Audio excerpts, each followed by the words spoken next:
Khalanga. I often hear poets say that a poet should give life to a poem. Here is my story, brother. I once choked on stage while reciting a poem. Not because I forgot the poem. It's just that these poems sometimes they get to breathe and give more life when they see people. Like clowns when they see the significance of stretched lips, a smile, or teeth separated by joy.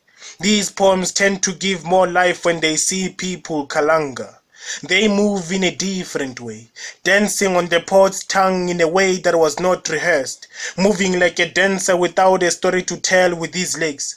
These poems tend to be so clumsy that they forget their given title to tell a story behind them. Sometimes they behave like blind beggars when they hear footsteps. Asking more of my failures on stage, these poems they often become silly, exposing the poet's stabbed wounds hidden or disguised by metaphors.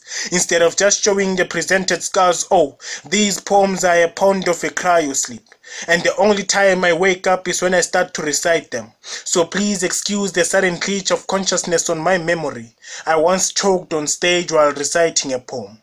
Though Khalanga, my brother, I don't mean to choke. It's just that when I recite, I hear voices of myself that have died during the birth of these poems. What do I mean? Brother, I see deja vu, a tightrope that my neck escaped from. I see an ocean where my hand is floating for deserted help and I can't swim. So drowning is the only option of survival since I get to live when I reach the other side. Reciting these poems is always a shock, my brother. So pardon me that my stories are a horror on my book too. Khalanga. If I'm a victim of these poems, then I bet that these poems during their birth came with a sharp blade instead of a gift on their palms. Though my worry is, how do I give life to a poem with a cloud of death?